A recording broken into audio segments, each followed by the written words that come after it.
Hello everybody. Yeah, this is a strange issue. But, yeah, what am I gonna do? I have a really old computer, and I tried updating whatever that needed. But, yeah, that's not gonna work. So, welcome to Asagao, and I'm just gonna say this is a YouTuber based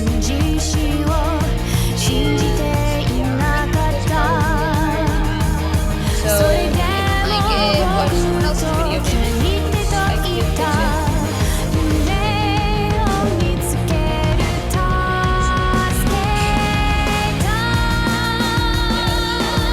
Anyway, so, yeah, let's get started. Yay. Chapter 1.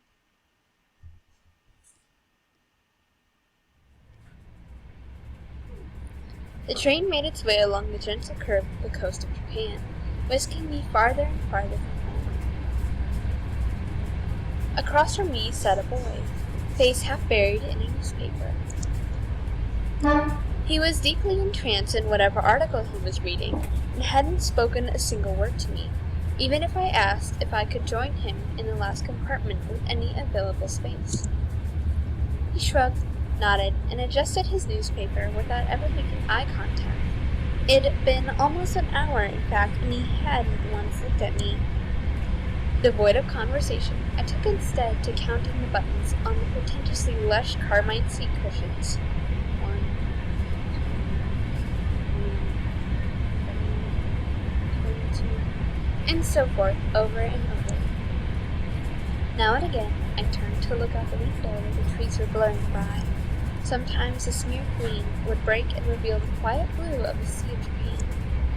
Eventually, this rapidity made my stomach churn, and I went back to counting the buttons on the seat cushions. 1, 2. The train compartment shuddered around us. My eyes wandered to the boy in his jacket. It wasn't the school-issued blue that I and the other students on the train were wearing. Instead, it was a green, varsity-like jacket with an embroidered patch poured soon on the front. So, you're a first year then. He folded his newspaper neatly, set it in his lap, and looked at me with a half-interested gaze. Did he just catch me staring? Now that the paper was gone, I saw his face. He watched me through heavy-lidded eyes. His hair was immaculately groomed, his teeth straight and blindingly bright. There was something about him, the way the light hit him, that made him look like he was almost, sparkling. Me? He glanced down the compartment empty beside us, and laughed. No, I'm not a first year, I'm a third year. The train began to slow, metal wheels groaning against metal tracks. A sudden shift threatened to rob me of whatever was left in my stomach, but I closed my eyes and took a deep breath, willing to keep it together. What kind of impression would I leave puking on a student before I even arrived at the academy? Yo, dude, I have what motion sickness too. I would burp as well. The boy frowned. I picked at the hem of my cotton skirt. That's not possible. I've never seen you before. It took me a moment of mouth fishing to find a response. It's because I'm a transfer student? He laughed again. A transfer student, huh? We don't get many of those. I removed my acceptance letter from the front pocket of my uniform. The paper, heavyweight, off-white, had accumulated creases from my reading and rereading, as if the words might have changed since the last time I read it. The boy took it, studied it, then handed it back to me. I'll see you around. Well then, Hannah, I suppose I'll be seeing you around. He smiled at me as he picked up his suitcase lying next to him. By the time I hiccuped in a response, he was already gone from the compartment. I stared out into the empty hallway of the train. It was then that I realized he, having gotten it from my acceptance letter, knew my name and I never got his. The train settled at the station and I filed out with the rest of the uniform students.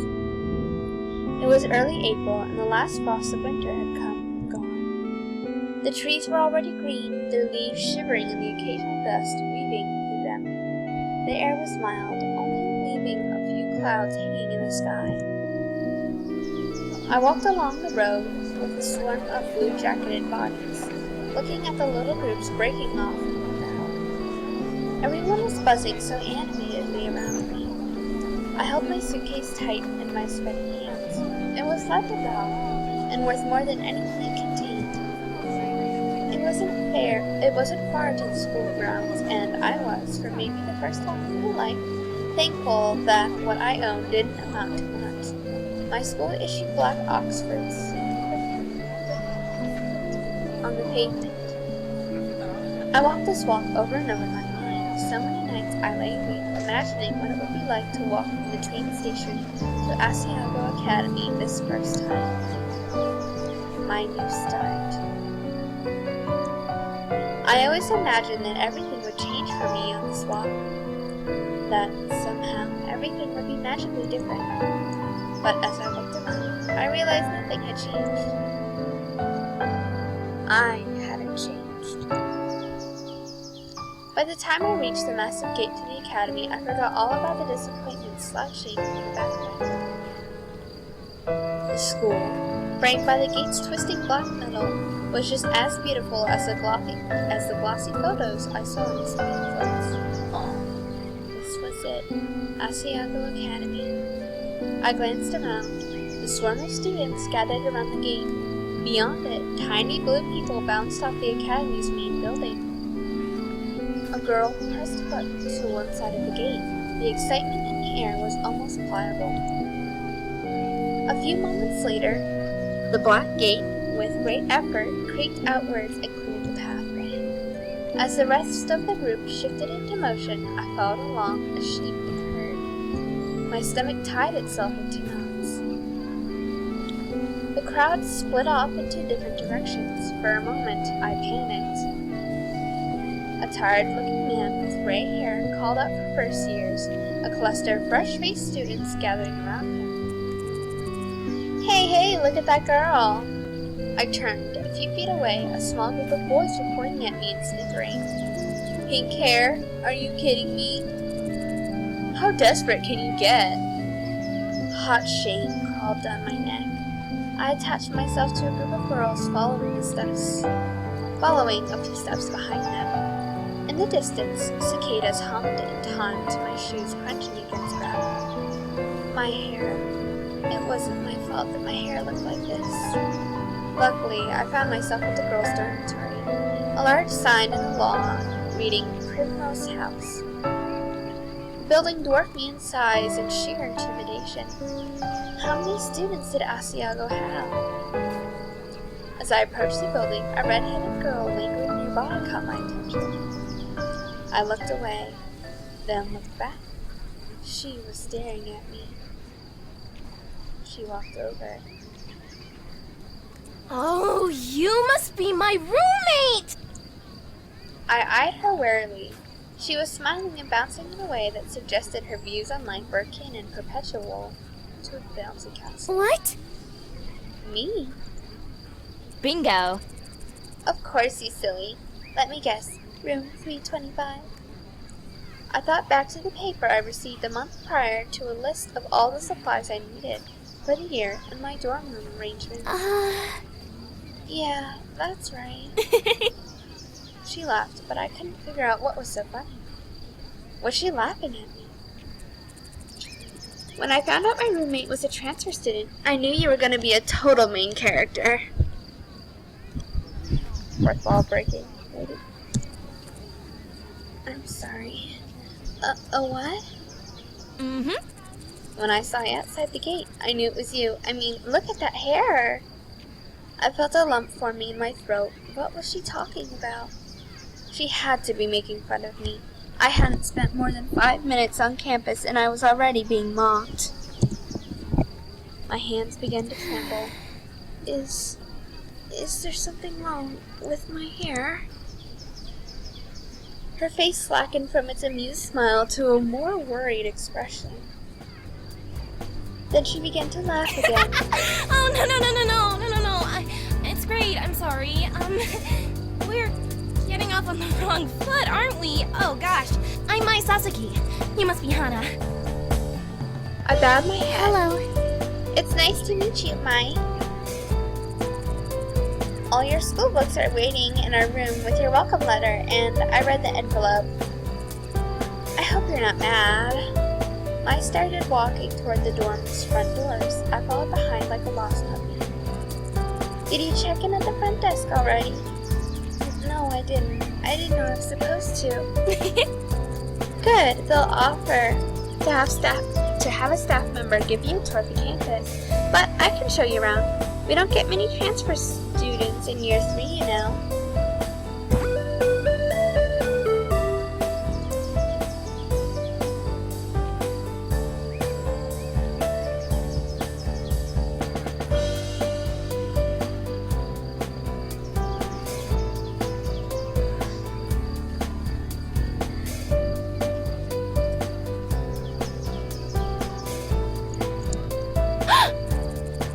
Oh, is that your only bag?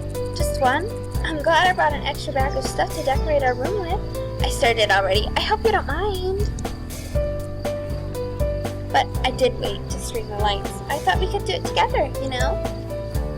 She spoke quickly, the words bubbling from her mouth, and left me no time to answer until the end of her monologue. Yeah, okay, that sounds good.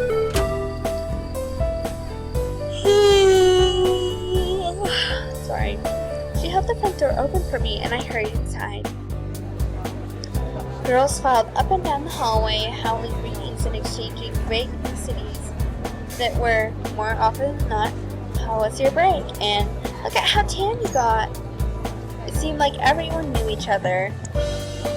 I followed Mai as she led me through the maze of students and up 2 flights of stairs. Each dorm floor looked the same as the last, narrow white doors lining both sides of pale pink walls. Thin gold numbers were tacked to the front of each, numbers rising as we climbed. You're not missing anything with the campus tour, I promise. Mr. Satimo does them every year, and he's like totally dull. He just drags you around the entire campus and talks in that weird squeaky voice of his. I'll tell you everything you need to know. I smiled, trying to let this calm my nerves. We headed down a hallway on the 3rd floor. Mai stopped us in front of a door numbered 325. Here we are! A faint smell of potpourri wafted through the room. The walls, like the hallway, were a soft powdered pink. That would drive me crazy. I hate pink so much. Mai already defaced them with a tapestry of posters, magazine cutouts, and photographs. Some of the photos were of cats, but most were male models and rugged musicians. A bunk bed, 2 writing desks with wooden chairs, a small dresser, and a mirrored vanity, all clearly provided by the school, were the only pieces of furniture in the tiny room. The top bunk was already covered in neatly tucked blankets and throw pillows of clashing patterns and colors. The bottom bunk had a single stiff-looking pillow and a thin cotton blanket that I didn't need to touch to know was horribly itchy. I must have grimaced because Mai quickly smiled at me. I brought way too many pillows and blankets. I always overpack. I went to Italy over break and Mom got really mad at me because I brought 5 bags, but we were only there for a week. She laughed, pulled several blankets and pillows from her bunk and rearranged them neatly onto mine. A sudden twinge of guilt and embarrassment hit me. Perfection. There you go. That's much better. Thanks, Mai. I placed my suitcase on the bottom bunk and began to unpack its contents. Several changes of clothing, pens and pencils, empty notebooks, a few photographs of my father, a dilapidated stuffed rabbit, an old portable radio, and a small black box. Ma opened the curtains and the sunlight poured in. "So, where are you from?" I slid the now empty suitcase under the black box. "About 2 hours north of here, it's a small town called Amaricio." I totally mispronounced that because I can't speak Japanese. "You probably haven't heard of it." I set the stuffed rabbit, Mr. Bunny, on my bed beside a purple and teal throw pillow. "Oh, did you go to a different boarding school, or?" "No, I went to a public school down the street from my house." Really? "Public school? What was it like? Were the students mean? Did you have a lot of friends?" "I was with the private schools. My parents work a lot and my dad goes overseas, so I think they stuck me here for the convenience." "Oh hey, what's that?" I'd removed an ornately patterned origami crane from the black box and was setting it on the unclaimed breakfast. "Oh, this? My mother made it for me a long time ago." I set it beside a stack of thick textbooks, which I assumed were provided for me. Aww. "Wow, it's so pretty. I've never seen paper like that before." "Oh yeah, the lights. Let me get them." I went to her own desk, opened the drawer, and pulled out a long, tangled string of fairy lights. "I thought these would look nice. Here, help me string them up." She grabbed a container of push pins, then pulled her wooden desk chair out and over to one wall. I did the same with my own. Together we pinned the lights around the perimeter of the room. "How was the train ride over? Did you meet anyone?" "No, not really. I was in a compartment with some guy and..." What? "Some guy, huh? Was he cute?" "Oh, yeah, I guess. I don't know. I wasn't really paying attention. I didn't even get his name." I seemed disappointed for a moment, then perked back up again. "You'll have to point him out to me if you see him again." "Okay." Once we finished stringing the lights, I climbed down from her chair and brushed her hands together triumphantly. Yeah! "Done!" "Okay, now it's time for lunch. The food here is pretty good. There's this ramen place down the street from campus that's like out of this world, but the school only lets us leave campus on weekends." I walked to the window. "We could go today because it's Sunday and it's pretty nice out, but I guess you might want to go to the cafe since you just got here. We could..." She was suddenly interrupted by her own enthusiastic laughter. "Oh my gosh, Mimi Santos totally just tripped outside and fell on her face. I saw it." "Oh, is it mean to laugh? Maybe I shouldn't have." "Oh well, anyways, let's go eat. I'm totally starved." She let me out of the room before I even had the chance to respond. The cafeteria was buzzing with the students excited for the new year. The only people as nervous looking as I felt were the tables of skittish, wide-eyed first years. I stepped into a line behind mine, taking an empty plastic tray. We shuffled through, asking for helpings from the sulky cafeteria workers when we passed something that looked good. With full trays, Mai led me straight to a table in the back where a few students were already sitting.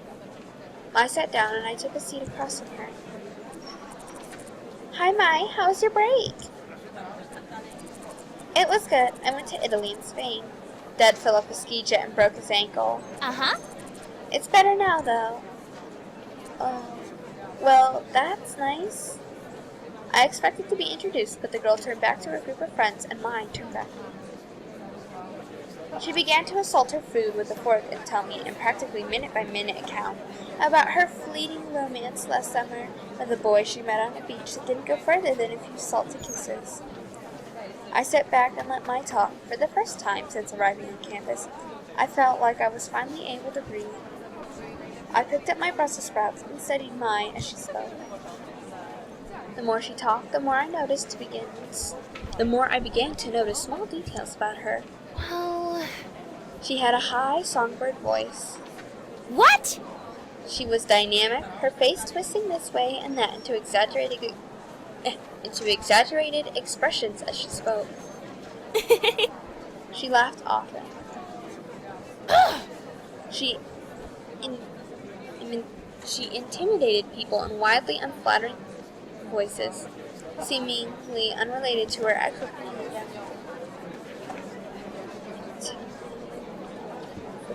I can't pronounce that word. I'm sorry. But most notably, she talked a lot. I didn't find this particularly annoying, as it filled the silence, and she hardly ever asked questions that required my full attention. Just as mine was rounding off a shockingly detailed account of the time she accidentally walked in on her friend's older brother in the act of changing, a flash of familiar green caught my eye. I glanced over. Hey, that's him! Huh? Who? I leaned across the table to whisper, just in case he could hear me through the ambient chatter of the workroom. It's the boy from the train, that's him! What? Jared? Yeah, with the weird green jacket and swoopy hair. He just picked up his tray and was walking past us when something seemed to catch his eye. Oh, you. I looked up at him, suddenly realizing he was talking to me. Hana! Hana, I met you on the train. How are things settling down for you? Really well. I found my roommate, and she's been helping me out. I gestured to Mai, who was thunderstruck. In fact, looking around, everyone was. People stopped eating to turn and stare at Jared and me, my shoulders bunched around my neck. Well, if you ever need any help, I'll be around. They're here, right? I nodded. All right. Some of my friends are in the ear. Of course, they can't compare to me, but I'll give them the heads up to look out for you. He flashed a dazzling smile and then winked. It's the least I could do for such a cute girl. Well, I'll see you around. I watched a torrent of thoughts raging through my head as he took a seat next to a bunch of guys who were wearing all the same jacket. That's Jared. She tore her eyes away from me and him. She tore her eyes away from him and looked at me. He's so cute. He's the most beautiful guy in the whole school. Oh, Jared. I can't believe he just looked at me. I looked at Maya. Her cheeks were glowing in indecent pink.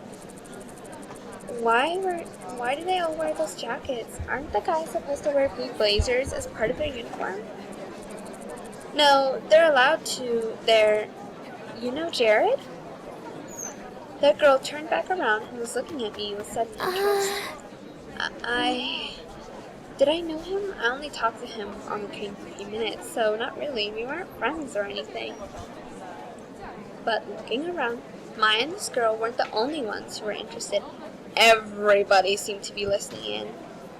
They seemed so surprised when he talked to me. Maybe a little white lie couldn't hurt. I'm not going to lie. I do not lie. Not really. Oh. She looked me up and down, sniffed, and turned away. Maya leaned towards me. Don't mind Mimi. She was just trying to get in with you. Get in with me? Why? Well, you asked me about those guys in their jackets, right? Those are the Normal Boots Club jackets. They're... what? What's Normal Boots Club? Yay! It's a club we have at school here. It's like totally exclusive and full of only the coolest students. They get together and play video games. Or something. That one right there is John, also known as JonTron. His bird's name is John. John is also the president of the drama club here at school. Next to him is PBG. He and John founded the Normal Boots Club together. PBG is one of the best soccer players on our team. Then there's Gerard. People call him the completionist because he's obsessed with completing things. He has the biggest itty-bitty kitty collection I have ever seen. Next to him is Jared, also known as Pro Jared. He's a model. Then there's Satchback, but everyone calls him Satch. He's like crazy smart. And those guys over there, Paul, Nick, and Josh, they write a column in the newspaper called Continue. Paul, the one standing up, is the student council president. And the guy on the end there is Shane. He knows more about video games than anyone ever. She exhaled a dreamy sigh into her mashed potatoes. So, how would someone, join the Normal Boots Club? You don't choose the boots, Hannah. The boots choose you. What does that even mean? You have to be presented with the boots to be in the club, and they're like super selective. What are the boots? This club has this boot statue. It's like on one of their patches, but it's gold plated. It's their mascot, I guess. They do this weird initiation ritual with it. Ritual? I hear they fill a room with candles and wear those totally creepy robes during initiation. This 2-year girl said she saw it once, and they were all like chanting around the boots, and it sounded like they were talking backwards. But I didn't believe her. And even if it's true, I don't care if they're a cult because they're all really hot. Do they have a lot of friends? Yeah, tons of friends. I'd say they're the most popular kids in the school. I mean, everyone in the school totally looks up to them. I bet they could get any girl in the school, too. Or a boy, for that matter. Hey, are you gonna eat your cake? I shook my head and pushed the plastic tray across the table to her. For the remainder of lunch, I listened to Maya talk about Jared through mouthfuls of half-dissolved frosting. Back at the dorm, I sorted through the pile of textbooks that the school left out for me. My radio was playing a poppy tune, equal parts music to static. Maya fervently scribbled in a notebook at her desk, hunched over with a strikingly poor posture.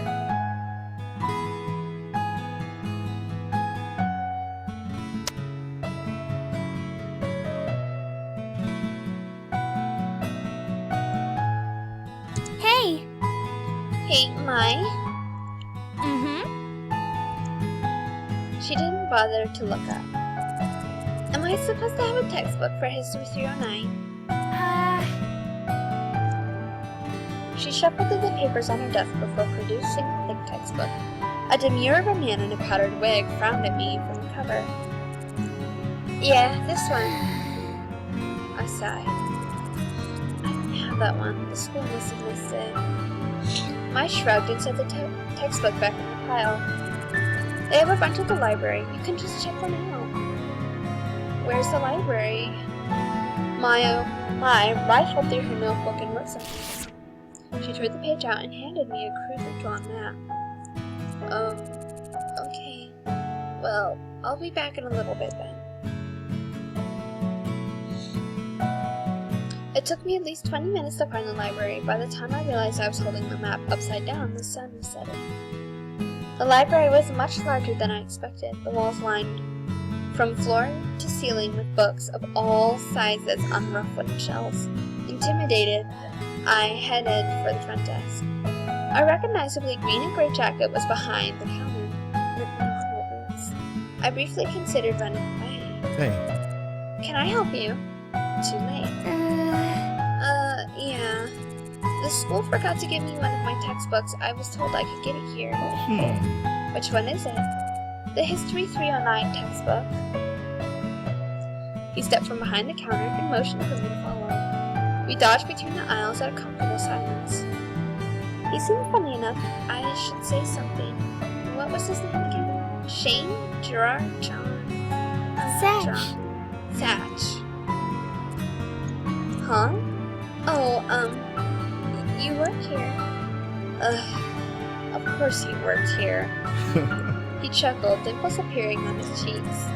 Yeah, I'm the librarian's assistant. It's my second year, and I love it. I get to help people find books and that speak to them. His eyes twinkled like a kid's on Christmas. "Your book's right down here." He stopped at a row of thick, dusty books, listed all history, and pulled out a book with the powdered wig man I saw earlier. "Thanks." He waved his hand. "It was nothing. Do you need help with anything else?" I wanted to make a good impression on the Normal Boots Club, but I couldn't come up with anything. "No. Thanks." Copacetic. "You're welcome." As we headed back to the cavernous library, my unease melted away. We weren't talking, but just being near him felt like being wrapped in a soft blanket. I resisted the urge to snuggle up to him. We neared the front desk, stepping around the clump of studying students. As we passed, one of them shifted. Something white flew past my face. A thick piece of triangular paper lay at my feet. I bent over and picked it up. It was surprisingly heavy. There was a quarter inside of it. If I were just a hair slower, it would have hit me in the face. The students snickered, and I recognized the boys that had made fun of my hair this morning among them. My heart dropped. I scanned my memory for anything I might have done to offend them, but came up with nothing. My hand started to shake. I hid it behind my back, trying to think of some way to defend myself. "Why did you do that?" What do you mean? We were just messing around." "Are you suggesting you did it on purpose?" I faltered. There was nothing I could say. I was outnumbered. They could twist my words around no matter how straightforward I was. "No, I'm sorry." One of the boys held his hand out for the paper. I inched closer to give it to him, angry at myself for being so compliant. I wish I were. A gentle warmth closed over my hand and took the paper from me. Satch examined the paper closely. "I see what the problem is. Your aim would be better if you cut the corners before you folded it." He placed the paper on the table. The boy looked at him in sheer awe. "Be careful though, you almost hit her, and that would have been awful." My hands began to sweat as panic shifted through me, afraid of the response, but, "Geez, we're sorry. We'll be careful next time." "Yeah, it was an accident." They apologized. "Thanks, I appreciate it." He gave them a wide smile and continued down the aisles. I followed closely behind, my legs weak. "Don't tell me to stop because of him," he said, "because I was with him." I wanted to thank him, but my heart was pounding so hard I knew my voice would shake. We reached the front counter, and he scanned through the history book. My lips trembled as I willed myself to say something, anything, to thank him. He tilted his head to the side.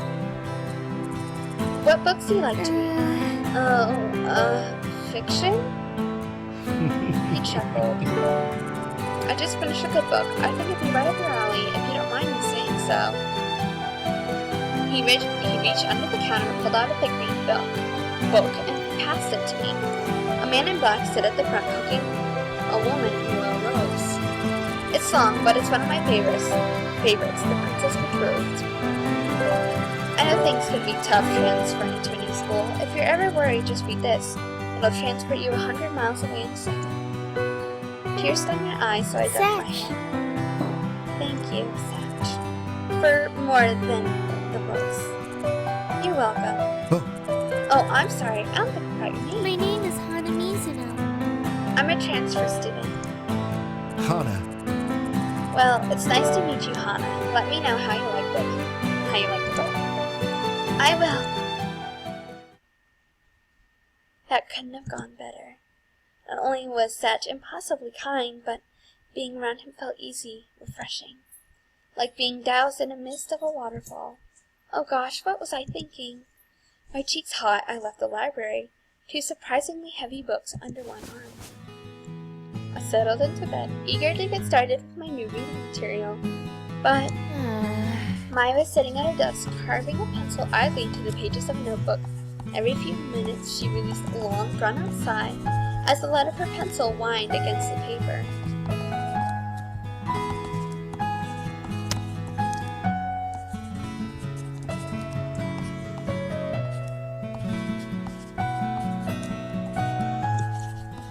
I lowered my book and took the bait. Is there something wrong, Maya? She let out another dreary sigh. I hope Jared notices me this year. Does Jared know you like him? Mine rolled around in a faint What? shock. I don't like Jared. Oh. I closed my book and set it aside, deciding to pull away. Well, have you at least tried talking to him? No, I mean, I have before. Why don't you try it again? She bobbed her head from side to side, considering this like it had never crossed her mind before. Yeah, maybe I could do that. Satisfied, I picked my book back up. Have you ever had a boyfriend, Hannah? What? Huh? Me? No. Never. Really? Really? Never? Never. I bet you 10,000 yen that you meet a totally cute boy here and fall in love by the end of the school year. You're crazy. I buried my face back into my book, barring mine from any further discussion. Fall in love by the end of the year? Me? If I were a betting kind of girl, I'd take that bet. I woke the next morning with what felt like a lizard in my throat. Mine was already up, shuffling through her school bag with an enigmatic grin. The first day of school. Hannah! Hannah, you're finally awake. Her voice sliced through the air like a knife, and I winced. She was definitely a morning person. It's time for the first day of school. Aren't you excited? I can't wait to see what's going to happen. What do you mean? Is something special happening today? Something strange always happens on the first day of school, especially to someone like you. She winked. What? Someone like me? Uh-huh. You know what I mean. She smiled and started messing with the pile of papers on her desk. Shaking my head, I got out of bed and pulled my uniform out of my closet. My palms sweat as I held the gold vest and blue jacket. Was it really possible for things to be different here than they were at home? What if the problem wasn't actually the school? I shook the thoughts out of my head and changed into my uniform. What is it? Aww. You look so cute! Really? He crept up my neck. Yeah! Completely. Your hair matches your uniform so well. You look like a flower blooming straight out of the ground. Thank you. Water stung the back of my eyes, and I turned to start packing my backpack. Why was I getting worked up about something as little as this? I must have gotten less sleep than I thought. Is something? No, nothing's wrong. I'm just happy. How dumb was that? I started crying at the first sign of someone being nice to me. I took a deep breath to steady my nerves. What an honestly menacing laugh. The air left my lungs as something like horse hooves slammed against my back. You'll do just fine. Don't worry. This is going to be awesome. I stiffly peered over my shoulder. That was you? What? Huh? I stood behind me, her hand raised. Somehow she had the strength of a bodybuilder. Nothing. I was just about to zip up my bag when I spotted the book Satch gave to me lying on my stand. The Princess Betrothed. He said if I ever needed to be transported somewhere far away, I could take it. It was pretty good so far. Maybe it would be smart to bring it along, just in case I had no one to talk to between class periods. What I needed for my first day of class. I put it into my already overfull bag, biting my lip. It never hurt to be prepared, right? You ready? Yeah. Let's go. Stick with me and you'll be fine. I opened the door and together we stepped into the hallway, merging into a steady flow of chittering girls and fruit-flavored perfume. Ugh, I hate perfume so much. Oh my! I didn't know we lived on the same floor. No way, really? That's awesome. Now we'll be able to catch up. Whatever happened between you and... The river of girls shifted as we headed down the stairs. Suddenly I found myself surrounded by a bunch of people. What a jerk. Oh wow, what a jerk he turned out to be. Mine's exclamations faded into the buzz of voices in the air. Oh no. would I do if we got separated? Anxiously, I searched the crowd of girls for mine, but I couldn't find her. Everyone was dressed in the same Asagao uniform. It was difficult to tell everyone apart, and being so short really didn't help the situation. As we turned the last corner down the stairwell, I saw a flash of red hair a little ways in front of me. My? I reached in between two girls and tapped her on the shoulder. Huh? Oh, who are you? The girl's eyes flashed almost like a jolt of the electricity shot through them. I'm sorry, I thought you were someone else. She said nothing and turned away before I knew it. I stood outside of Primrose House, watching the flow of girls dispersed across campus. Mine was nowhere to be seen. I couldn't even hear her chirpy voice. Oh man. I took a deep breath, biting my lip. This wasn't a big deal. I could go to class alone. But I didn't even know where the building was. I reached into my backpack and dragged up my class schedule. Homeroom 206 Poppy Hall. Which one was Poppy Hall again? Weren't the classrooms on the other side of campus? I picked a direction and began to walk, trying to ignore my rising panic at the thought of arriving late to the first day of class. As a third year, where no one knew me, all the people staring. Hey, are you okay? You look a little lost. Someone called out to me, and I turned around, almost jumping for joy. When I froze, a Normal Boots jacket. He was part of the Normal Boots Club. This is the one I want to date. I want to date him. I could practically feel my tongue swelling in my mouth. If this was a Normal Boots Club member, I had to make a good impression. He was one of the founders, right? Then he must be JonTron. Yeah. I'm new. I don't know where Poppy Hall is. You a freshman? No problem. My class is in Poppy Hall. I'll walk you there. Really? That would be wonderful. Thank you. Was this really happening? He began walking toward a large brick building in an enthusiastic manner, pumping his arms up and down like he was in some kind of show tune. I fell into step beside him. I didn't notice it when Mai pointed him out to me yesterday, but JonTron had big brown eyes and a warm face. He was basically a human puppy. I glanced up to him out of the corner of my eye. A bird. A bird on his shoulder. Birds always made me uncomfortable. Something about the ease which they could poke out someone's eyes. Is there something wrong? Why do you stop? No, nothing's wrong. He followed my gaze to the bird on his shoulder. Hey! Oh, this is Jock. Isn't he cute? Nice to meet you. It spoke. Yeah. He put his hand to his shoulder. Jock jumped into his palm. Jock's is a robot bird, see? Hello. Jock's eyes gleamed in a dangerous red when he spoke, but nothing else suggested he wasn't a normal bird. In fact, if I had known better, I would have said the red in his eyes was painted on. That's amazing. Jock twitched his head to the side, examining me in return. The more he looked at me, the less afraid I was. What are you looking at? What? Nothing. I'm sorry. Oh yeah, Jock's can be a little sassy. Who are you calling sassy? I'm not the sassy one. Don't forget. I don't forget to feed you. Jocks, that was that one time. I was alone and starving in the frozen tundra of this empty world. Loveless. Afraid. Ignore him. I've been bringing him to me with the drama club, and he's taking a little too well to it.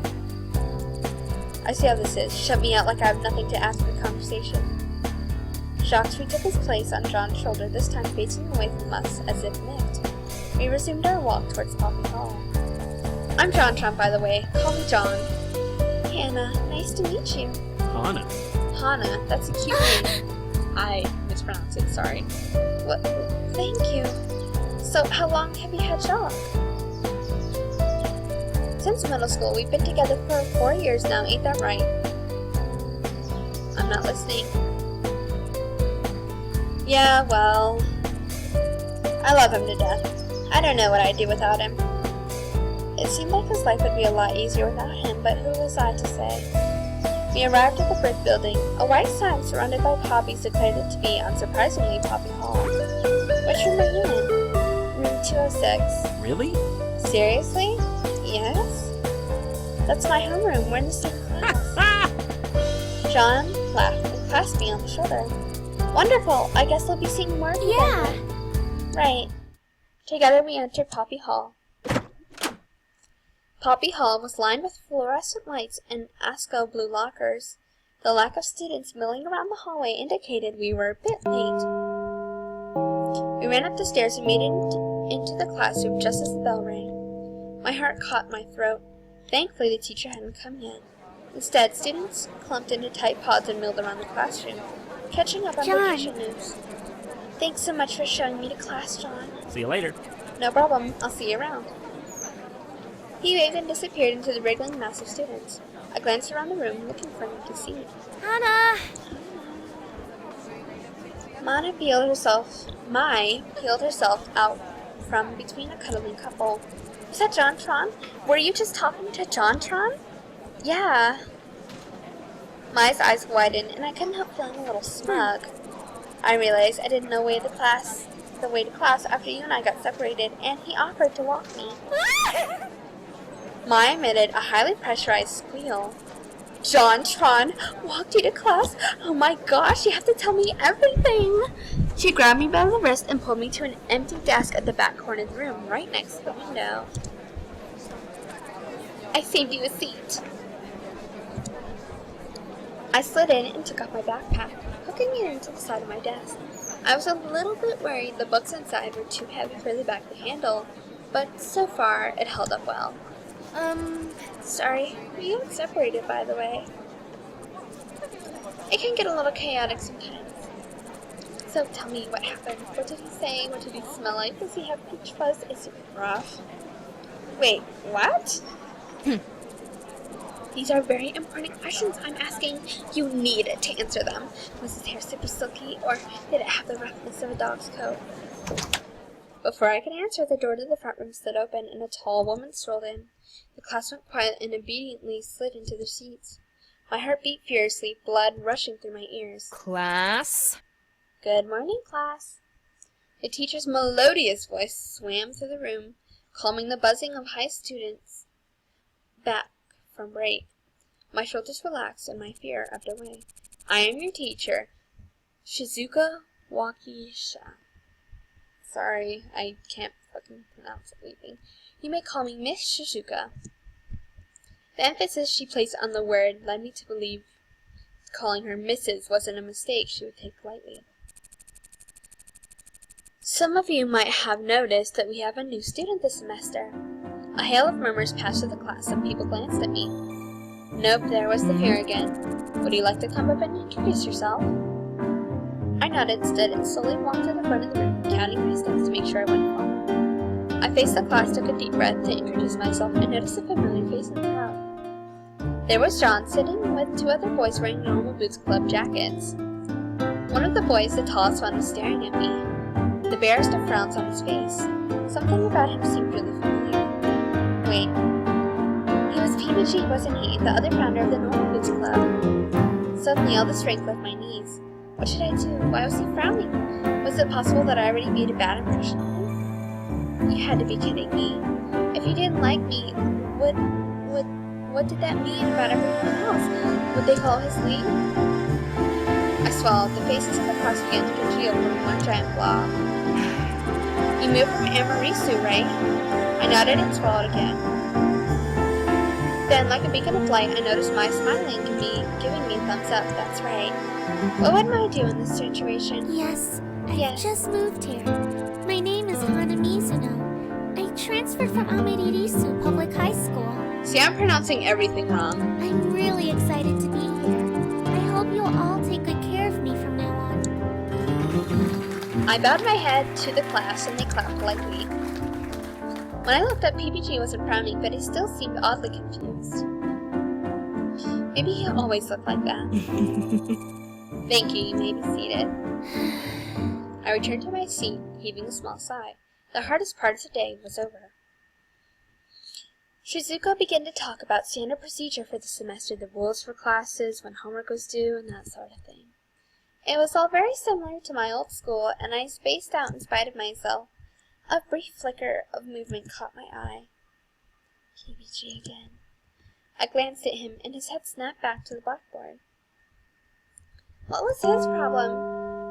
Class continued on like that until finally the bell rang and it was time for lunch. I stretched her arms over her head and yawned.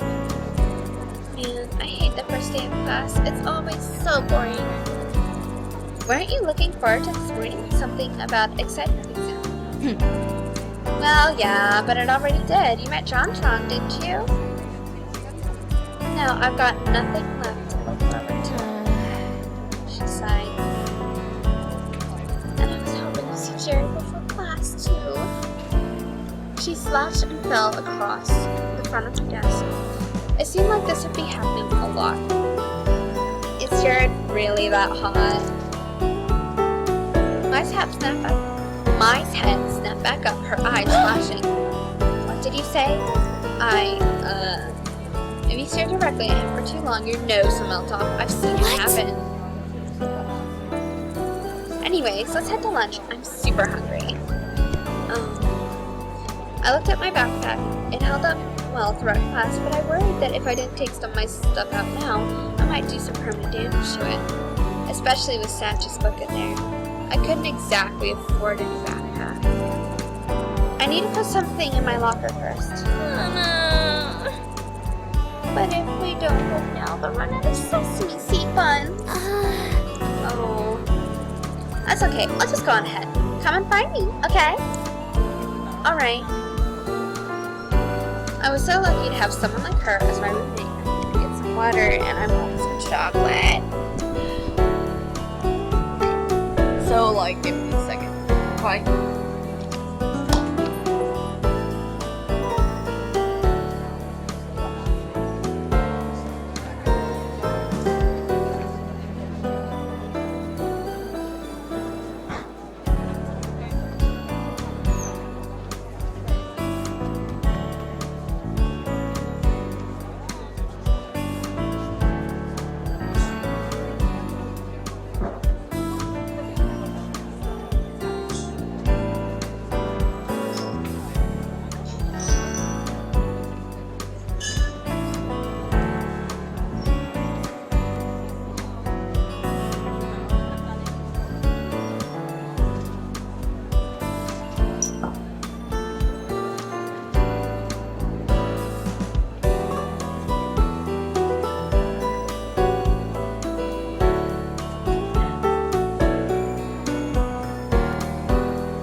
diet from here.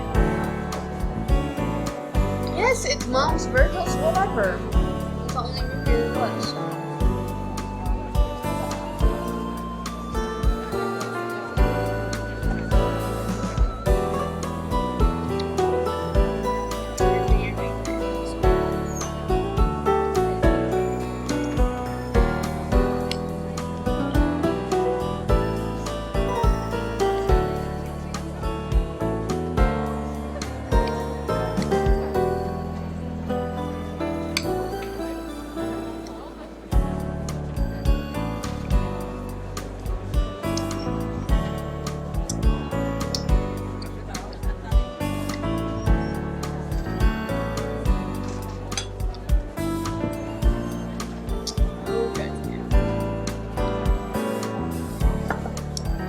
Alright. I am back. I was so lucky to have someone like her as my roommate. Quick as I could, I went to my locker and shoved the book inside. As good as the book it was indefinitely happier that I had Maya around, so I didn't have to read it. Without her, who knew what I would do with myself, especially with PBG staring at me like that. Maybe I could just ask her what was up with him when I met her at the cafeteria. It might just be the way that he was. Cheered, I headed to the cafeteria. I carried my melon bread. Ooh, melon bread. But some peanut bread.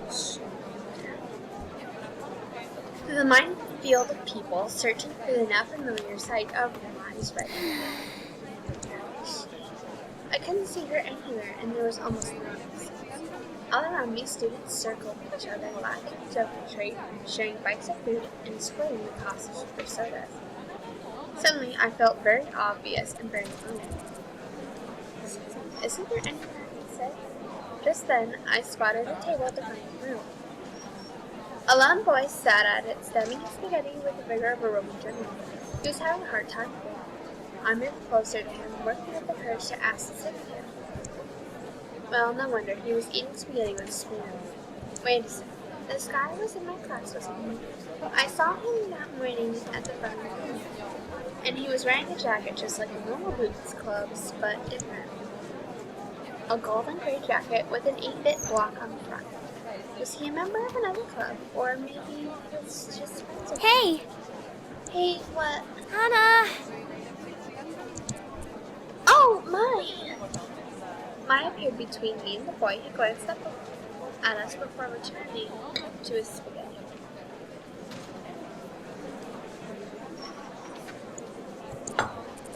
Thank goodness I found you. I saved a table for you in the back.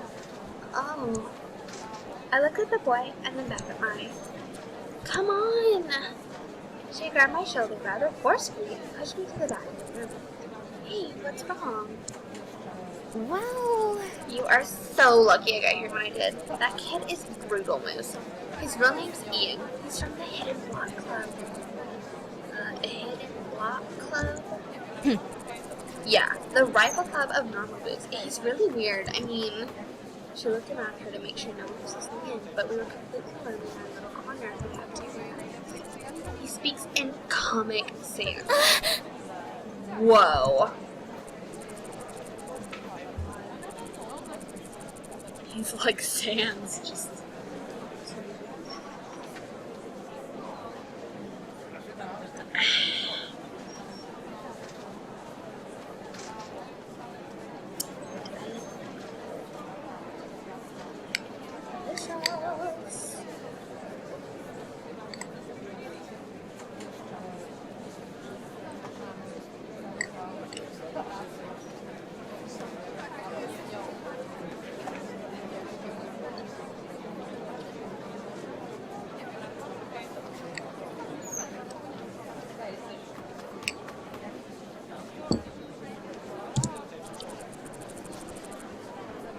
What are you talking about? I only just met John today. Uh-huh. Yeah, right. I saw the way PBG was staring at you. He totally likes you. Really? Is that what you thought that was? Neither mind was either mine was blind or she had a serious case of wishful thinking. Oh, totally. It was so cute. It was like my favorite manga. You know, meet in high school, fall in love, and then go off and fight aliens together. I don't think that's going to happen. Oh, that sounds really awesome manga. Have some faith in yourself. That's totally what's happening. So, now that you're in the PBG, can you introduce me to Jerry? Oh, was that what she was getting at? A hot flash of doubt seized me. Was it possible that I only liked me because she thought I didn't know these guys? Couldn't be the case though, she was so nice. Still, looking at her shiny and eager face, I could talk myself out of the idea. I actually thought maybe she didn't like me. What? Why would you think Well, that? The music change. He was glaring at me. Man, you just don't understand. It's a love triangle. A love triangle! Wait, a triangle? Now? I didn't see it. Stars practically erupted from her eyes. PBG, I can't. But Hannah, I love you. PBG. But my baby, where are you going with this? I set my fork under the table. My looking at herself. Okay, I'm just kidding. But you're really cute with blush. I mean, you almost match your hair. That's not fair at all. I begged to differ. Still, I stretched my mind. Oh, that was hot. Excuse me. I stretched my mind, eager to change the subject. That was impressive. What? But what? No, it wasn't. I just made it up on the spot. I laughed nervously. Oh, so that girl who's talking to me when we got separated? I told the story of her past friendship with this girl like they were eternal arch nemesis. Sorry, I'm gonna eat some more of this Rubik book.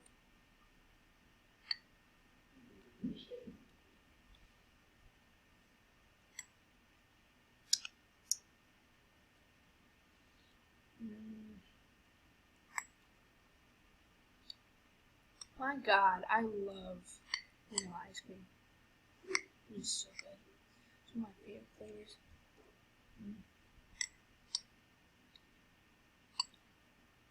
Good old classic vanilla.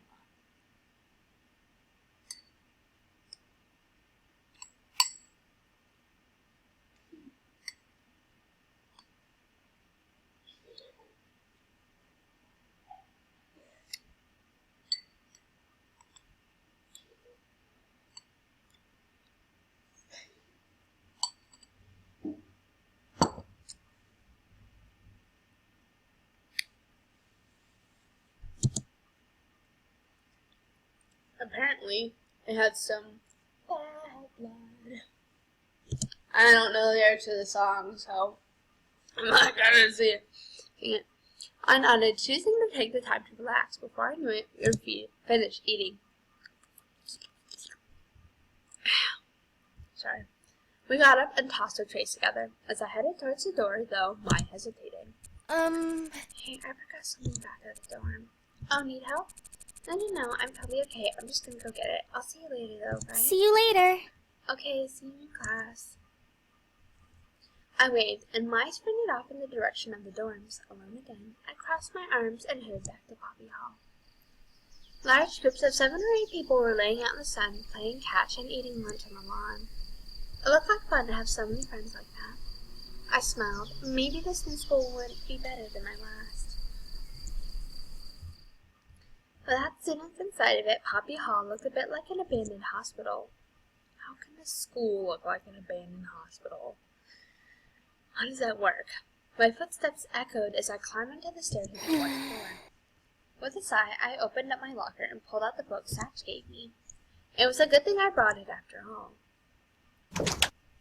I stepped into the classroom and saw a flash of movement by the window.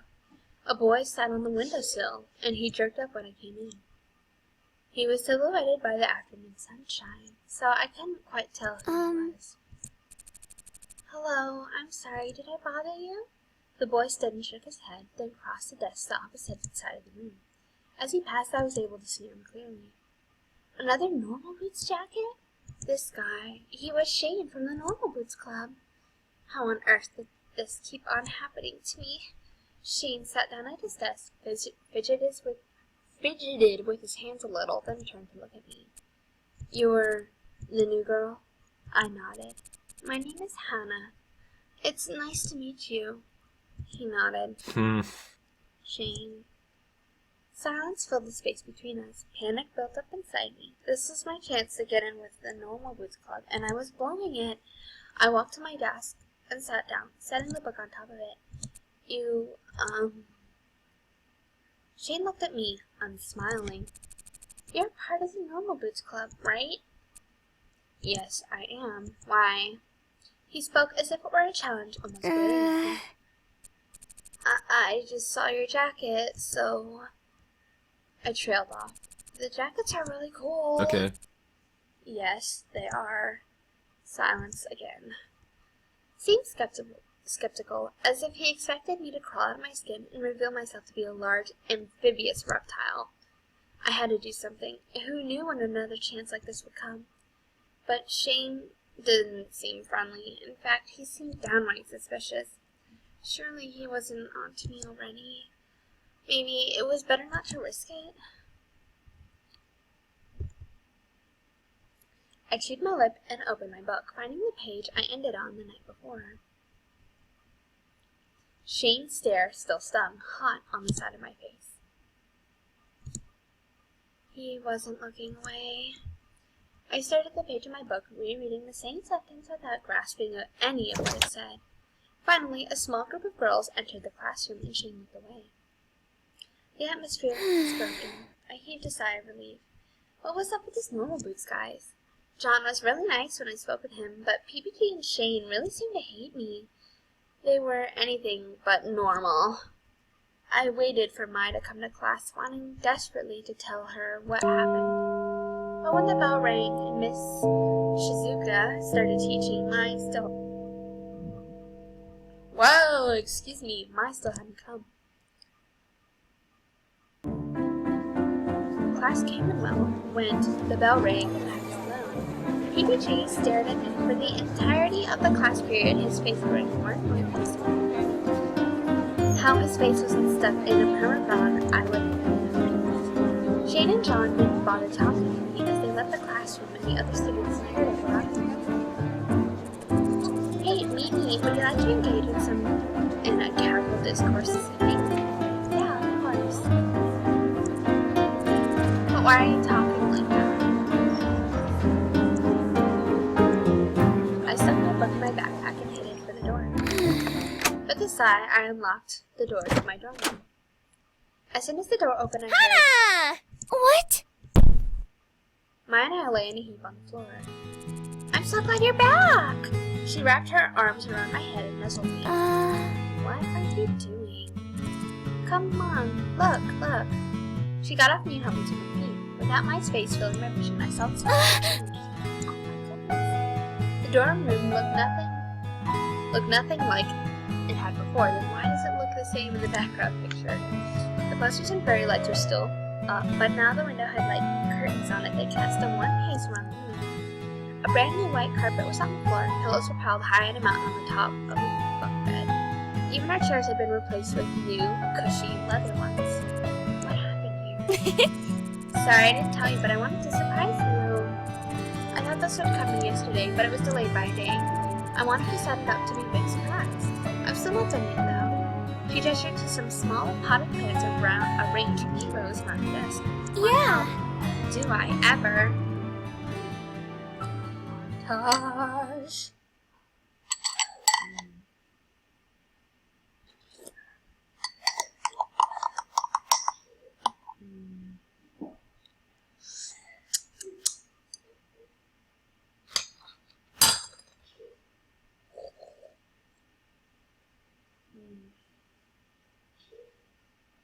Don't mind me.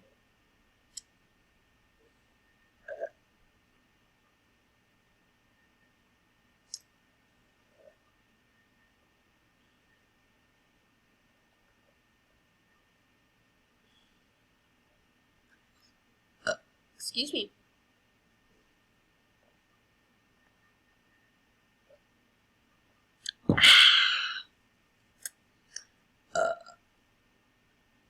Excuse me.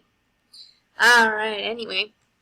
We finished setting up the room, switching a few objects here and there in order to better facilitate the feng shui. Oh my god, my family does that too.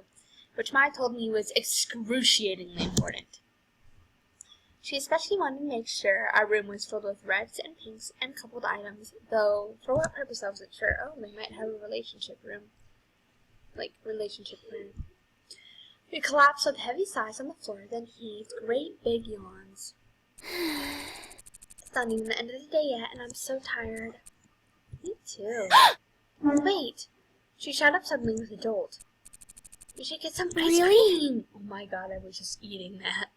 Ice cream? Yeah!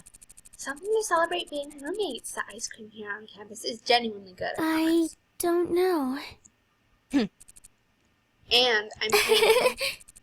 Well, if that's the case, you made an offer I can't refuse. Sweet, let's go. The school shop was on a side building with a cafeteria packed with instant noodles and giant bottles of soda. Students wandered the aisles aimlessly, clearly here to spend more time than money. Mine paid the cashier and grabbed our ice cream cones. Mine the one cone. Whoa, this is delicious. Yeah! Isn't it? We're lucky to have such good food on campus. This would be awful if we didn't. I nodded and was about to respond. I noticed a commotion outside. Ooh, let's see what's going on. Mai grabbed my arm and dragged me outside.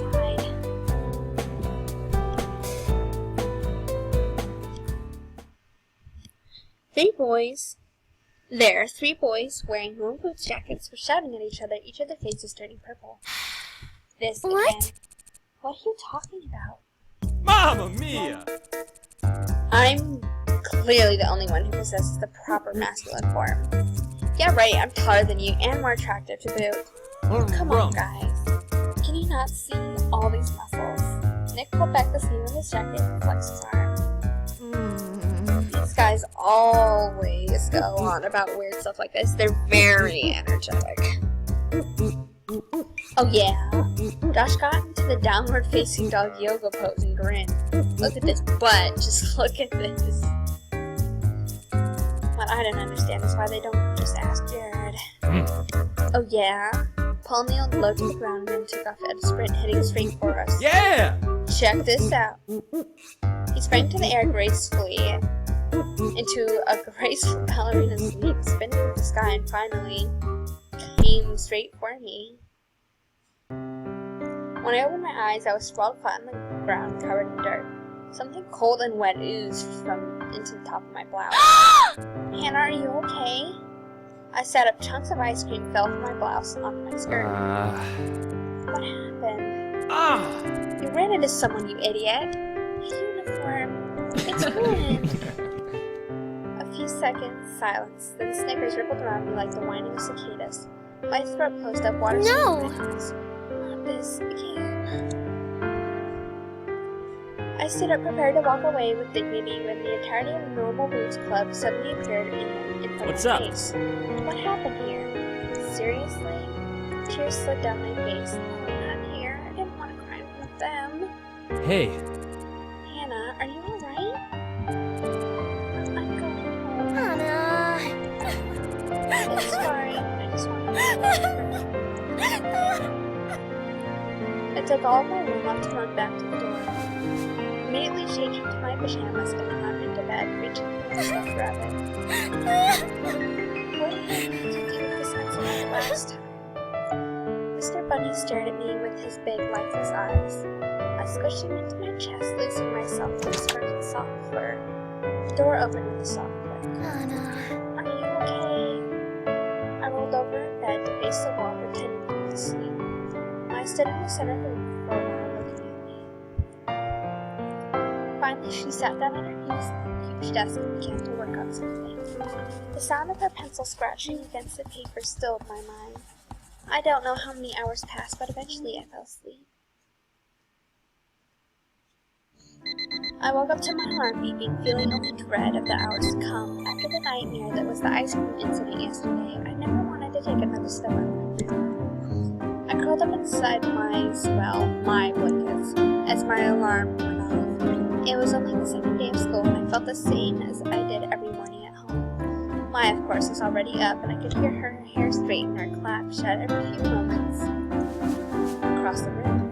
I felt bad about the alarm about letting the alarm go off for so long, so I slipped my hand out of the closest to the door. Hana, get up, sleepyhead, I know you're awake. I don't even have time to poke my head up when Maya's body slammed onto the edge of my mattress, bouncing me up. She jumped for almost halfway across the room. Morning! Ha, you can't hide from mine. Sorry. I was breathless and paused my calm heart before speaking. Are you worried about what happened yesterday? No one cares about it, Hana. I almost forgot about it myself. She must have seen my face. She brought her arm around my shoulders and pulled me closer to her. For real though, we're gonna go to class and no one's even gonna mention that you made a huge fool of yourself yesterday. You could have put that better. I'm kidding. It might have been a big scene, but it totally wasn't your fault. It was Paul, alright? When you jump, you have to calculate your trajectory just like I did now. You could learn a lot from a master like me. Get dressed and cheer up. I could bottle up your glue and sell it to a wizard. What if you used it for evil? You can't let that happen, Hannah. Her smile was wide enough to bridge a gap between continents, beginning some tears pricked at the back of my eyes, but this time they were for a different reason. I opened up my closet and tried to avoid looking at the sad lump of clothing inside, slathered with dried-up ice cream. I only have 2 uniforms, which cost my dad an entire month's salary. If I wasn't able to get the stain out of his uniform, what would he do? Sighing, I took my second uniform off his hanger and slipped it on as Maya waited impatiently for me. Ready to go? I guess so. Yeah! Good.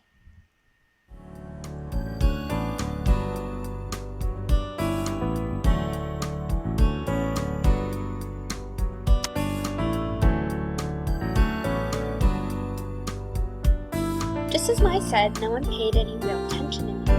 Well, there were a few odd looks here and there, but nothing really as bad as what I was expecting. As the lecture went on, my anxiety for the most part faded. I took to staring out the window to avoid eye contact. A few boys were out on the field playing soccer. Wait, was that PBG? I scooted closer trying to get a better look. Hana! At sound of my name, I leaped to attention. If there's something more interesting outside instead of samurai death battles, please feel free to enlighten us. You came here to learn, not to contemplate the scenery. Yes, Miss Shizuka, I'm sorry. She turned back to the chalkboard and continued her lecture as if nothing had happened. A few desks in front of me, a guy sitting next to Brutal Moose turned around and gave me a flashing thumbs up. I made a face at him, unsure of what exactly he expected me to do. Then Ian turned around and socked him on the head. The other guy mumbled something to him, probably apologizing. Ian's eyes slid to me for a brief instant. Then he looked away. Were they looking at me because of what happened yesterday, or was there some other reason? I shook my head. There wasn't time for this. I had work to do if I wanted to keep my scholarship. After pages and pages of notes on Japanese history, it was nearly time for lunch. Okay, everyone is almost ready to go. The work tonight isn't so hard, so don't grumble. You should work together to complete it if you have a hard time. Also, you may be aware, the Flower Festival is coming up in a week and a half.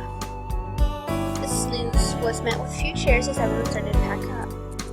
Since you have the day of the festival off, the first exam will be the day before. There were no cheers this time. Romance is wonderful, believe in me, I know. But try not to let the festival distract you, okay? That is all, see you tomorrow.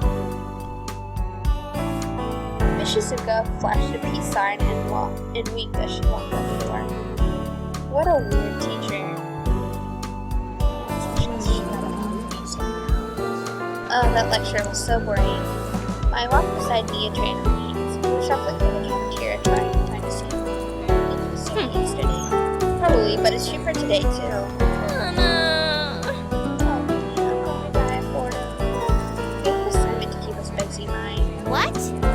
already have work to do. How did you not hear that? I sighed dramatically, pulling me to the side, pressed her head in the crook of my neck.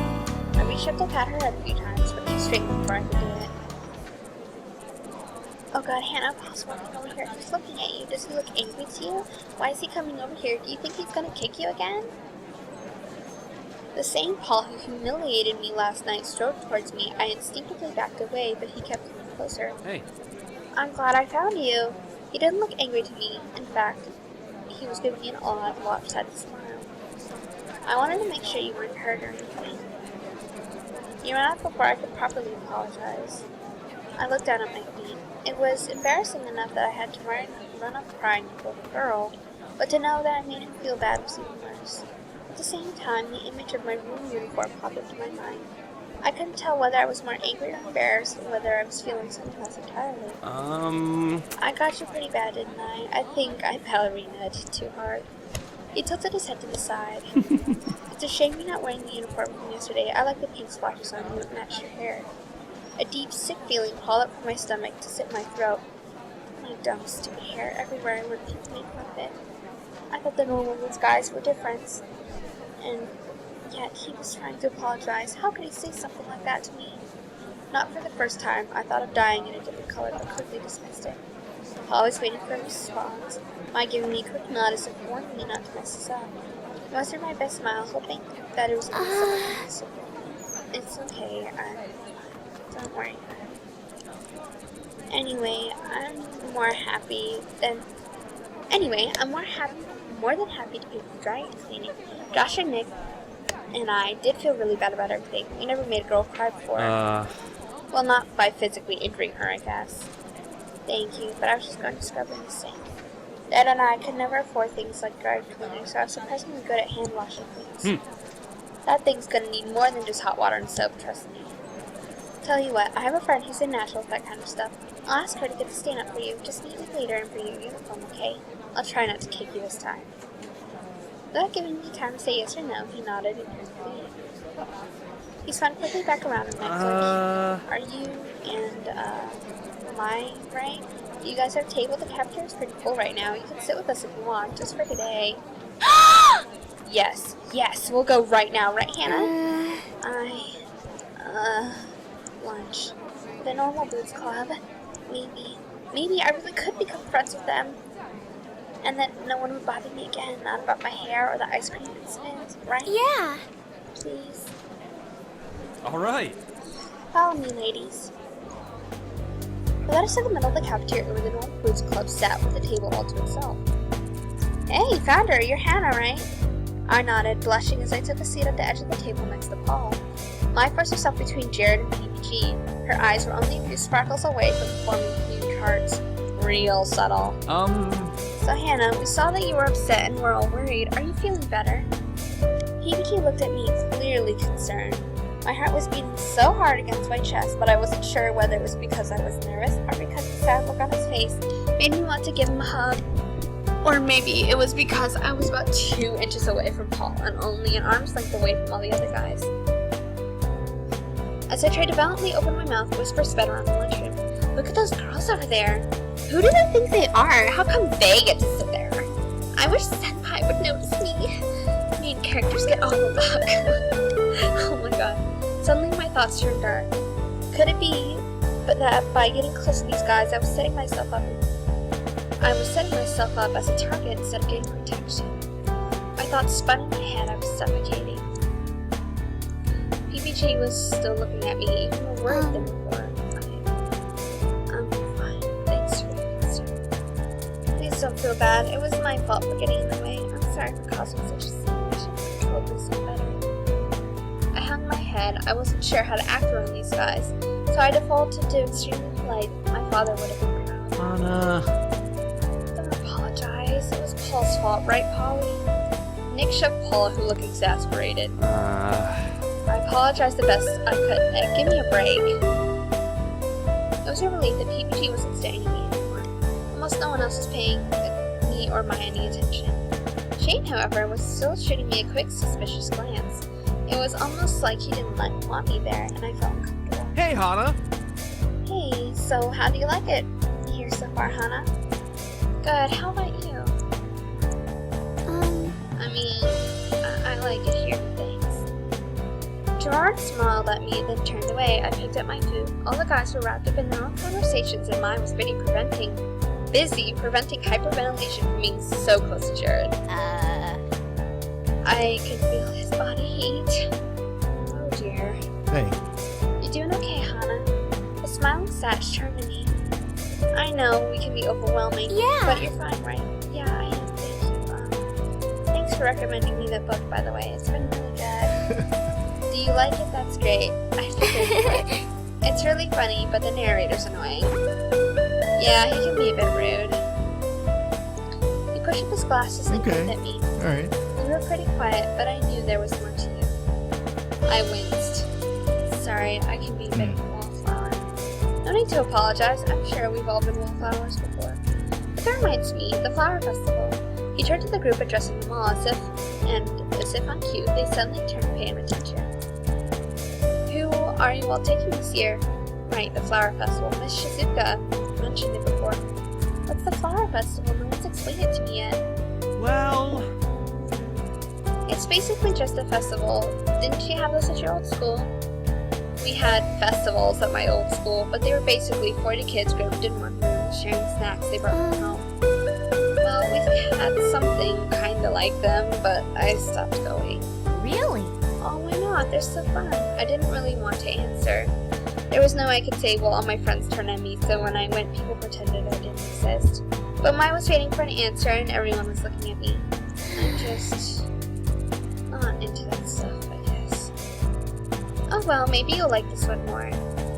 The flower festival happens all over Japan this time of year, but it's a big deal in Higanbana? I don't know how to pronounce that. That's a town right next to Asagao. Keep on pronouncing these wrong. There's apparently some kind of myth about flowers that's somewhat important.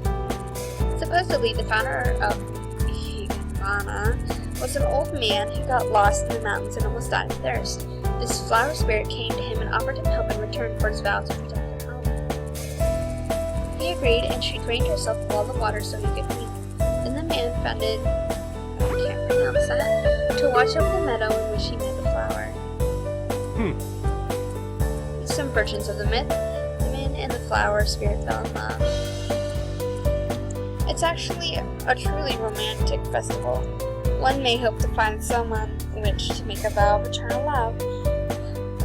Excuse me, just as the main spirit did, and to live on to protect the one they love. Jared winked and Mai swooned. So during the day of the flower festival, there's a lot of stalls set up, and you can go play games and eat food or go flower viewing. Then at night, there's a special meadow over by the temple where you can go and watch flowers, and there's a bonfire and dancing. It's a lot of fun. I look forward to it every year. Asagao sells paper flowers in a little booth to raise money for the school, too, so there's usually a big volunteer drive beforehand for people who are good at origami. Origami? I'm good at origami. really? Really, Shane is too. Maybe you should work together. Shane gave a light-tipped smile. Somehow I didn't think that would be happening. Hey. Hey, speaking of, I swear you rejected 10 girls last festival season. I mean, that's nothing compared to me, naturally, but there were so many girls with broken hearts, even I couldn't. Are you still hung up on your English booklet? Shane flinched, visibly taken aback, then he shrugged. I don't talk to her anymore.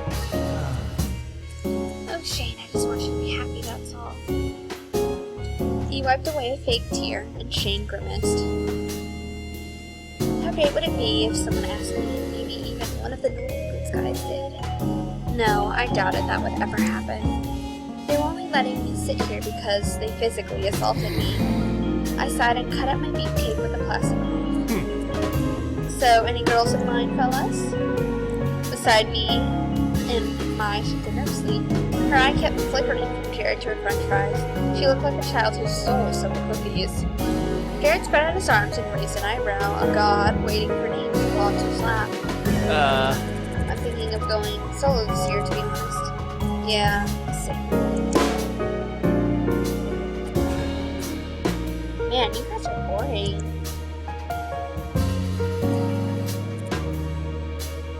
much better, man.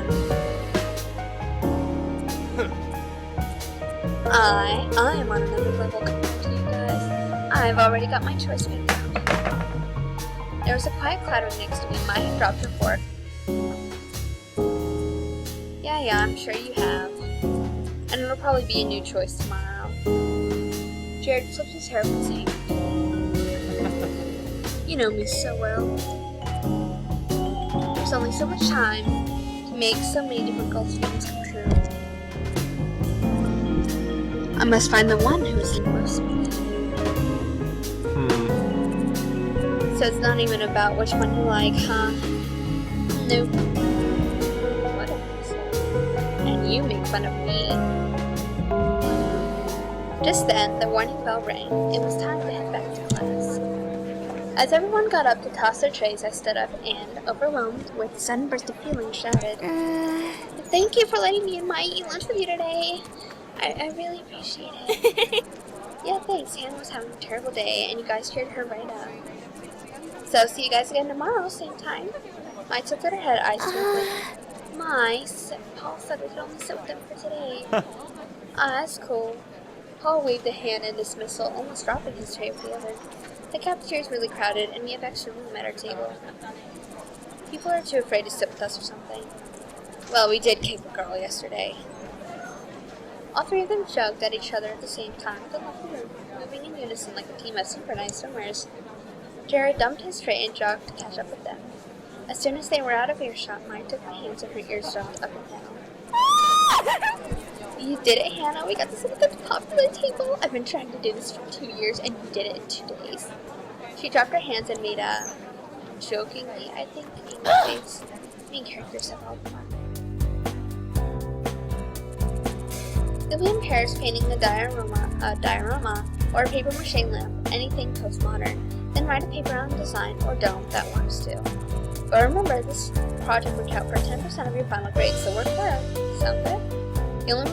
The only response was bitter murmuring. Miss Shizuka often ended with sound good, but never cared about the answer. Alright, in the last few minutes of class, pick your partners and discuss your project plan. We'll continue next time. In a matter of seconds, almost all the desks in the classroom was connected. I looked at mine, but a girl, Mimi Santos, already claimed her. I frowned at me as if to apologize. I scanned the classroom for a few of the people I met, finding them on my peer. I was going to be the only one without them. Suddenly the edge of a desk collided with mine. Hey. Guess we'll be working together. Oh my gosh, that's so awesome. PBG sat in front of me with a cheeky grin. Didn't he sit on the other side of the room? How did he get his desk over here so quickly? I leaned over to look past him. He left a gaping hole in several collapsed students in his wake. Seeing my gaze, he turned around. Oh, oops, sorry. He waved sheepishly. A boy glared at him. Well, for better or for worse, we're partners. I guess we are. Sorry. Why are you apologizing? Wait, no, that's not what I meant at all. You're super smart. I'm just sorry you're stuck with me. You're pretty smart too, though, right? Not that I knew. I guess. But I hate schoolwork. I don't care about it at all. 10% of our grade depended on this project. Oh, not that I'm not going to make you do it all. I may not like school, but I'm not going to let someone else fail just because I think it sucks. I haven't done something like that since I was a kid. The girl got so mad, I learned my lesson. He laughed, hitting the desk and crinkling his nose. I didn't see him so funny, but from the way he was looking at me, it seemed like I should. I smiled hesitantly. He stopped laughing and frowned at me disdainfully. Do you like apple cider? I'm sorry? Or, pinball, or whatever it is. Yeah, I guess I do. You guess you do? But, he sputtered, opening and closing his mouth like he was trying to eat the air. I searched his face, wanting to help him out. He was clearly struggling. PBG leaned forward, looking into my eyes like he was deciphering a code. Really forward, so close I could see blue brown flecks in his eyes forward.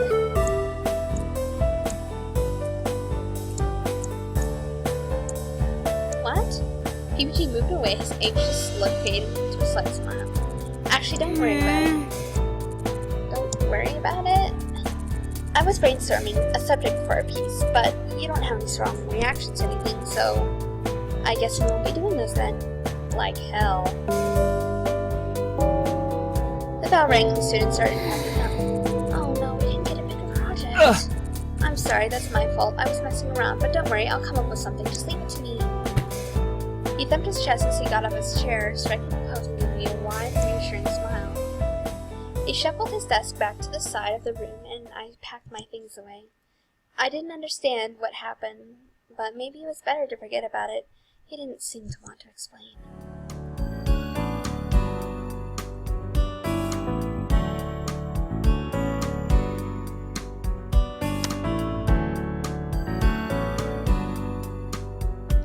I left the classroom, thinking to wait for Mai, but instead PBG trailed me into the hallway.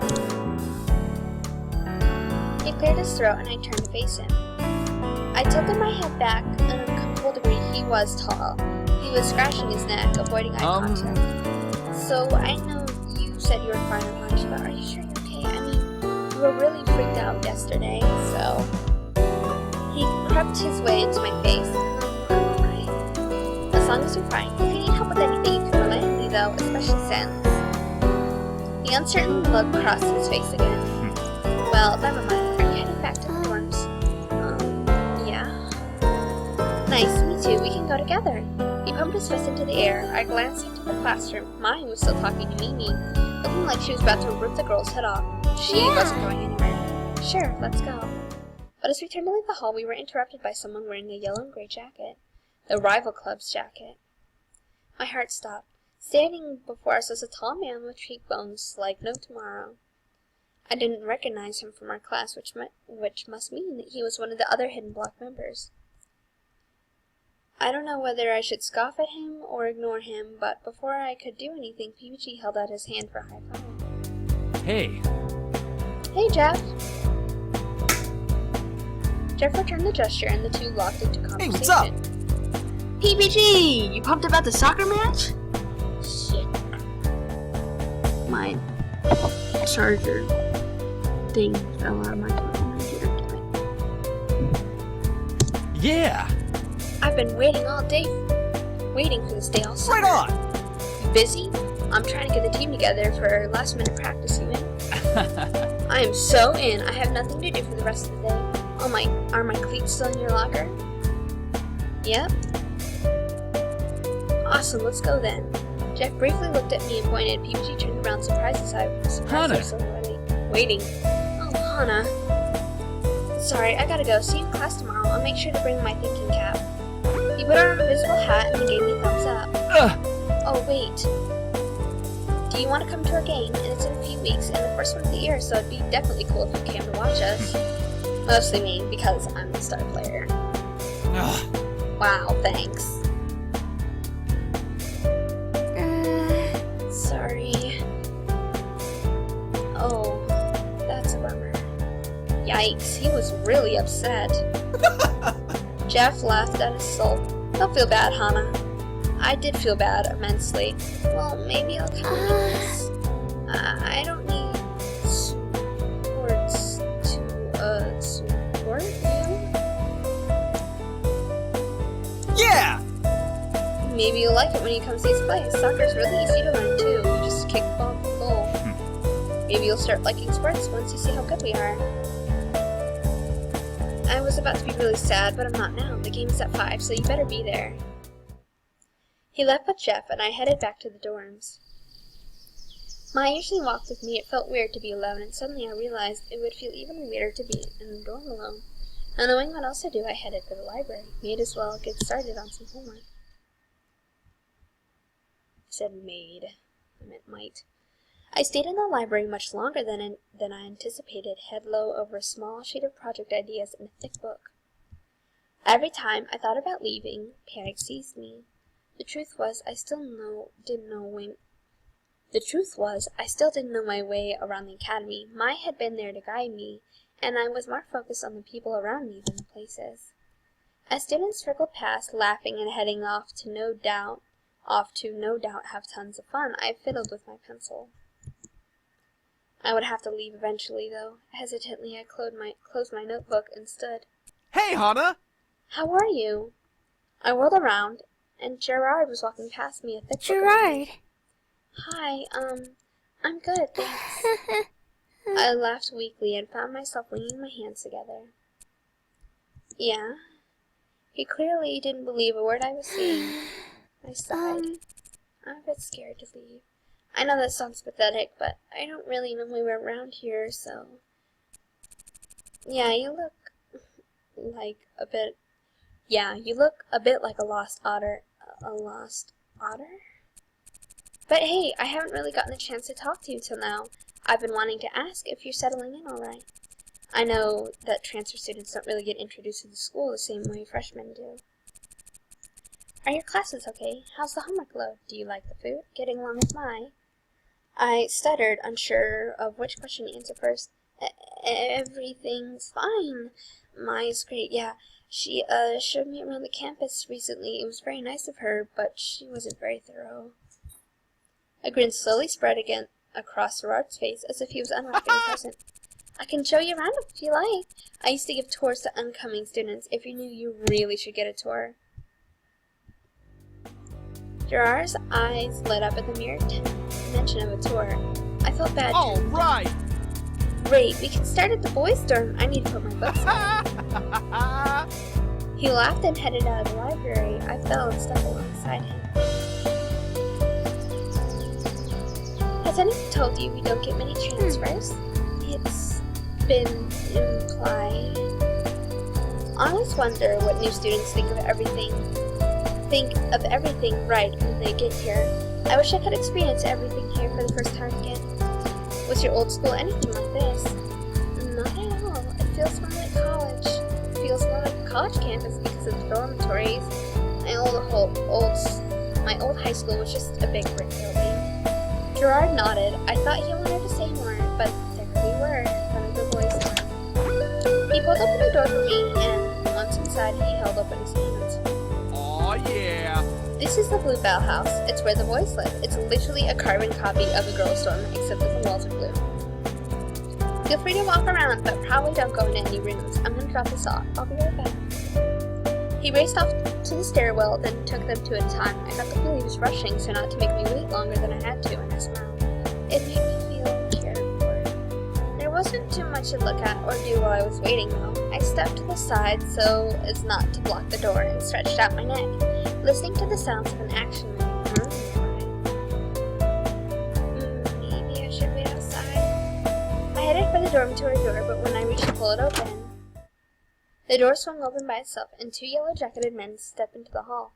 I stared at them in shock, and they looked at me the same way. Whoa, pink hair, that's unique. One of them right instantly called out my hair in a thick British accent. The other, probably the younger student I met so far, scanned me up and down.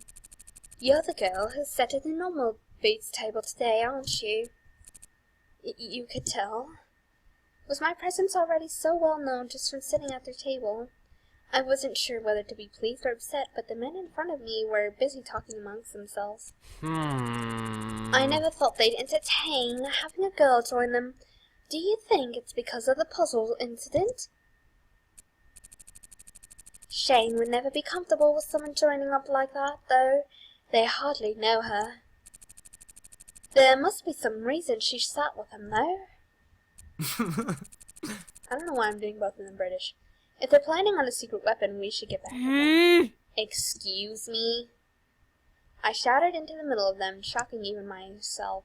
I wasn't usually so loud or forward, but the way those two were bickering gave me the impression that if I didn't stop them, they'd keep going on forever. I'm right here. You can ask me something if you're confused. Hey. Hey, you're right. So, are you joining the Normal Boots Club then? What? Or joining? Joining the Normal Boots Club never even crossed my mind as a possibility. All I was thinking about was getting in good with them, getting on their good side, so hopefully people wouldn't mess with me. Actually joining the club, was that even possible? And weren't they gamers or something? I had almost no experience in video games. There was no way I'd be able to join. Seeing my crestfallen face, the young member backtracked. Sorry, I didn't mean to upset you. We're members of the Hidden Block Club, and the Normal Boots Club is our rival in tournaments, so we were just wondering. Greetings and salutations, my beautiful person. I'm Catadrus, and this is Jimmy Witzel. You can call me Catty for short, though. Everyone does. Everyone? Jimmy cast a knowing glance in Catty's direction, and Catty grimaced. Almost everyone. Beautiful things. Don't mind him, he tells everybody that. Because everybody is a beautiful person. Ouch. Hey, guys! Gerard skidded around the corner, panting as if he ran the entire way. In fact, I didn't doubt that he had. I see you met Hana. She's a new friend of ours, so be nice to her, alright? What? Would we ever be anything but nice? Yeah, whatever. Last year's tournament would beg to differ. Ugh. That was that one time, and that was only because Shane ate my pizza. Oh yeah, I forgot about that. Later, guys! Anyway, I don't want to keep you. I was giving Hana a tour of the campus, since she's new here. Well, it was nice meeting you. I hope we see you around more. Bye. Boy, it was nice meeting you. Gerard waved the pair off as they climbed the staircase, then held the door open for me again. How polite. And we're off again, and I think since I recorded an hour and 47 minutes of this, I'm going to end it, because I thought it would be a lot shorter of a chapter. But yeah. So, yeah. Thank you very much, and I will see you guys next time.